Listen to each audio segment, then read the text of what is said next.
as we will always do things that are move towards what's good for us and away from the things we perceive as being not good for us. All right, well, that is not worded correctly.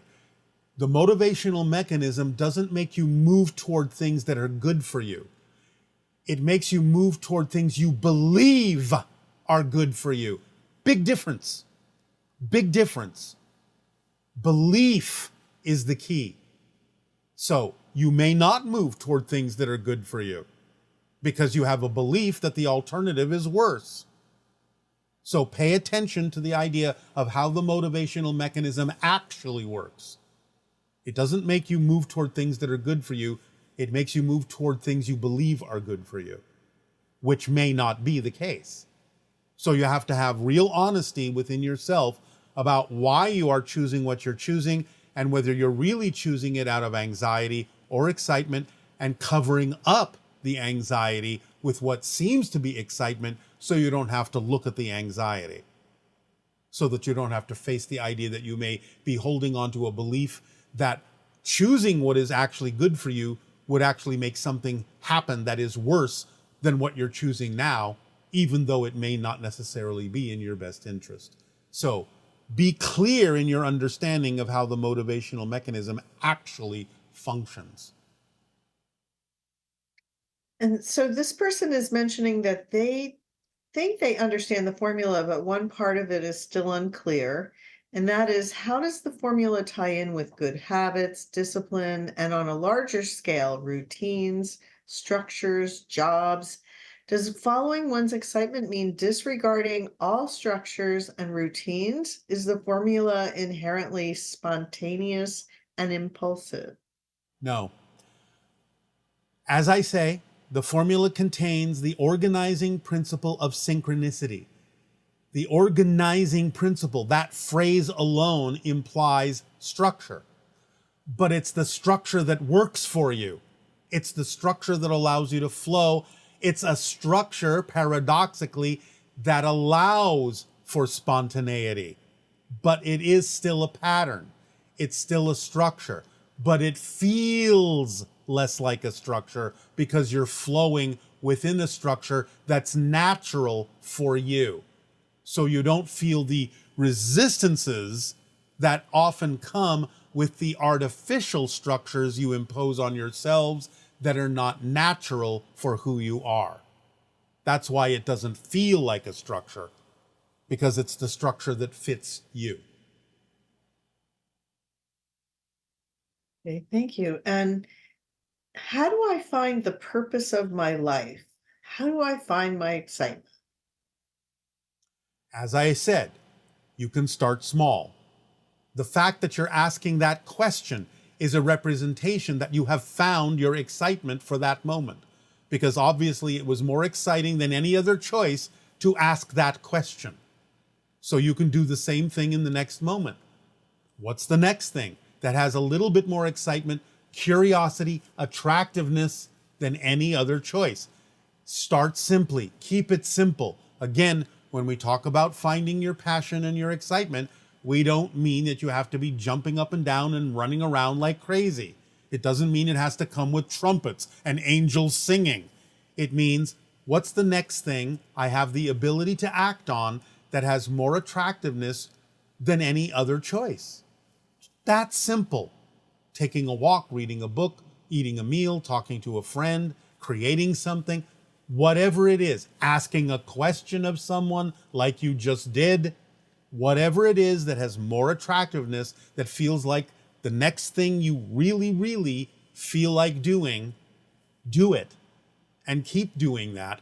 It will build, it will snowball into other expressions of your excitement, as long as you keep checking yourself to make sure that you're actually acting on excitement and not acting on anxiety disguised as excitement. And this idea of the end justifying the means, and that would be that it seems like the higher mind has an attitude of the ends justify the means. So for people with especially hard themes, that includes a total forgetting of any spiritual truths. What are your thoughts on this? It's not that the higher mind has an end justifies the means position. That's a human interpretation. The idea is the soul understands what it's going to get out of the experience and is doing its job of guiding the physical mind within it in such a way as to send it the guidance it needs in order for the physical mind to have an experience that allows it to face challenges that are beneficial to it, to allow it to expand, to allow it to grow, to allow it to have a fulfilling and joyful life experience. The only reason it appears as if the end justifies the means is because of the perspective of the physical mind that is harboring and holding on to belief systems that are out of alignment with its core frequency. So, the idea that it seems too hard to bear, as we discussed already, comes from the linear perspective, not from the soul perspective. The soul is doing its best to send you messages of passion, but the physical mind has the ability and the free will to ignore it. And it is in ignoring that guidance from the soul that the physical mind then says, oh, this looks like the end justifies the means because I am being subjected to these horrible, torturous experiences, instead of allowing yourself to understand what we have shared with you about the formula that allows you to remain in a positive state no matter what happens, so you can always get a benefit from it. That's why that step is in there, so that you can understand how this works, so that you can experience a life of challenge in a positive way that allows you to expand and experience the benefits of facing those challenges, rather than feeling overwhelmed or feeling that the soul is somehow torturing you by putting you in a situation that's too much for you. It's not. You're putting yourself in the situation that makes it appear to be too much for you by not following the formula, by not opening up to the idea that challenges can be positive, by not feeling worthy, by forgetting who you are. That's what the soul may have chosen to start with, but it has always given you the opportunity to pay attention to what you can actually use to go through the experience from beginning to end that actually will help you learn and grow and experience a life of fulfillment and joy. And when you see things on a screen, let's say that synchronistically are an important message, like from the lyrics of a song or anything related to sudden communication coming in written form like that on a screen, do the souls that are generating that information know that they are delivering that information to you? And are their souls literally trying to communicate and encourage me? Yes. It could be your own soul, could be your own higher mind, but it can also be your spirit guides, members of your soul family, members of the angelic realm, other ETs, other dimensionals that are using synchronicity to deliver information that will help you. So yes, it's a deliberate act of connection and communication from whatever the source is to help you out. The fact that you experience the synchronicity means it is for you. Now, synchronicities can be holographically multidimensional, and synchronicities can serve many different people simultaneously. If more than one person is experiencing the synchronicity, there may be messages in there for all the people experiencing it. And that, again, is a deliberate act that may be coming from many different sources in a multidimensional way. But the bottom line is, yes, it's a message for you.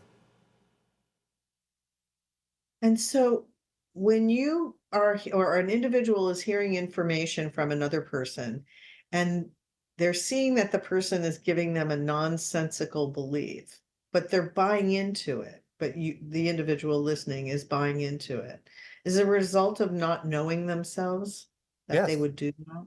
Yes. That's why it's so important to know yourself, to know what is truly working for you and what is not, to take what advice allows you to grow and be self-empowered, and leave behind those things that don't. It's learning that discernment. That's one of the lessons of physical reality, learning what is and isn't truly you. And that's why you can always use what isn't you to help you understand more clearly what is you.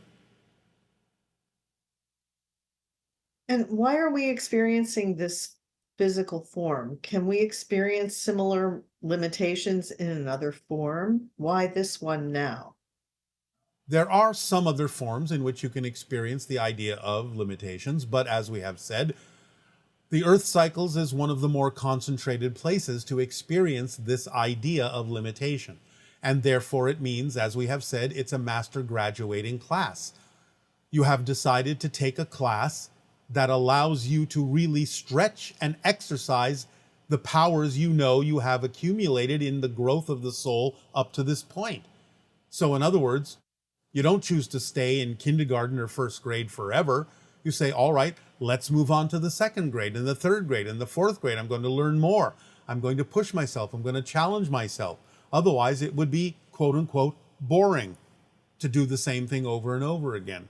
Let's see, where can I find something that's a real interesting challenge? Oh, look at what's going on Earth. Let's do that. We're ready for that.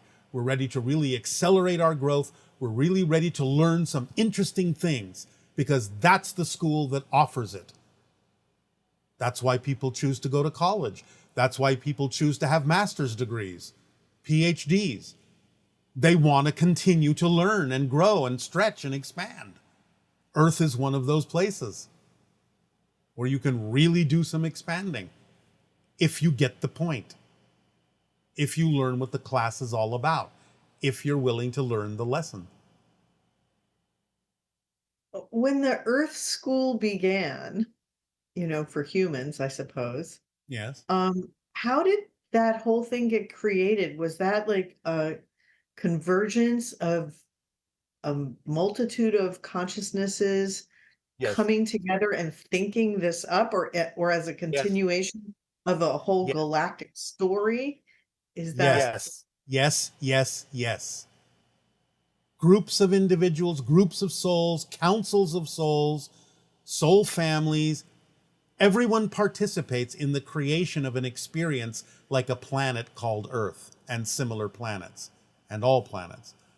It is created on a very high level by consensus through different groups of souls as to what would be interesting and exciting for the souls to experience to continue the idea of their expansion and their growth.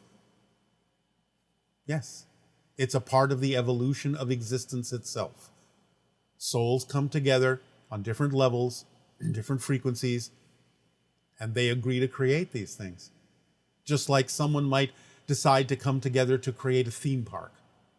Well, I need these people to come together. I need those people that know how to do that to come in. We need these souls to come in who know how to do that and suggest this and suggest that. And before you know it, there it is.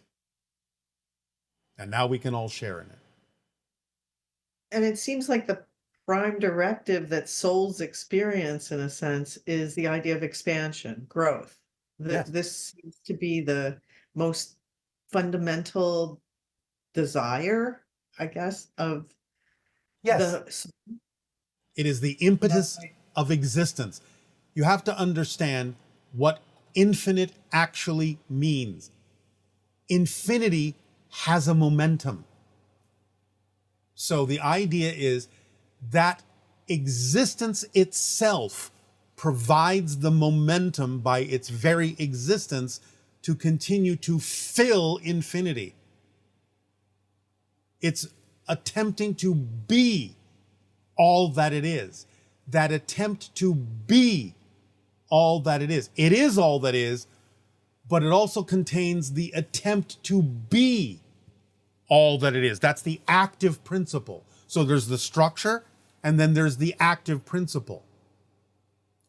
That's why you see in our family sigil the triskelion, the triangle with the spiral in it. There is the structure represented by the triangle, but there is the active principle. That's what you call the act of creation, the act of being. So that creates that sensation, that momentum, that urge, that drive, that desire to fill it all up, to fill infinity, to know yourself on every possible level, and it's infinite. So it's that drive to know yourself, to be yourself, and the act of becoming and being yourself that continues that expansion. It's And the you've nature, described in the it's the past that active as nature, it's the active nature of existence. There's the structural nature of existence and the active nature of existence, what you call creation. so, like you've described in the past, I guess the idea of terraforming planets and moving planets, that level of consciousness that's capable of things that Yes. are beyond, in our minds, beyond our wildest dreams of what is possible. Well, there are levels Um, to that idea. There can be terraforming projects, as you call it, that can take a planet body, a form that already exists, and convert it through technology to something that might be more compatible to certain forms of life. That's one level of it. What we were talking about is the actual creation of an experience going from the spirit level into the physical level on a huge consensus level reality of co-creation by many different souls to actually bring the very idea of the planet into physical existence in much the same way that you bring the physical mind into existence at the center of the soul. So there is a consensus level on a greater level, again, greater than even what you typically refer to as the oversoul. That's an oversoul of oversouls of oversouls that actually comes together to create within the center of its being a physical experience that contains the experience of many souls on what you call a planet. It's a larger version, a much larger version of creating a single physical identity. It's a consensus identity within a much larger oversoul. That's what a planet is. A consensus identity of many souls within an amazingly large oversoul consciousness at the center of its being. it's amazing. Yes. So we have some questions that relate to the Interstellar Alliance ID card. Yes. One of them was, what do the 5 stars on the Interstellar Alliance ID card represent? The 5 hybrid races that already exist. And you provided that as step 4. Is it okay to translate the words on the card into a foreign language so they can use the card more easily in areas where English is not native? Yes, absolutely. Okay. And since the Greys initiated the hybrid agenda together with the Mantids, resulting in the Sasani, Yael, and other races with open contact in its final stages, it would seem that the role of the Greys themselves would be over. Yet many contactees still feel an active connection and interest in them in their particular Grey counterparts, even today. And what are these Grey counterparts seeking to experience in the unfolding of open contact, which they themselves initiated so long ago through their We own must remind you, connection? we must remind you to stop talking about the Greys as if there's only one single faction. There are many factions of Greys. The different factions have different agendas, come from different places, different times, different parallel realities, are at different stages of the entire process, even though they may be interacting with your planet or different versions of it. So you are experiencing, based on your vibration, different stages of the idea of interactions with Greys, different points in their evolution, and therefore it depends upon what's going on in your vibration that will determine what faction of Greys you may still or not be still interacting with. That's all we can say right now about that. But don't treat the Greys as if there's only one faction that you're dealing with. Okay, and this person says they were told that reptilian beings are dangerous in the Sedona area at this time. Is No, that no, accurate? no. It is not correct. Okay. Are there a lot of misunderstandings about I guess, reptilians, and are Yes. they As I've said are they before, as I've said before, they are a certain kind of species that invokes in the limbic system of your physical brain the idea of a fight or flight response because of the nature of their vibration, because you look at them as predatory, because that's the way you relate to the idea of reptilian DNA. And therefore, humans, mammalians, have a fight or flight survival fear based response to exposure to the reptilian vibration. It doesn't mean they actually intend to do you harm. It's just the nature of their frequency as it relates to the nature of the mammalian frequency that represent human beings.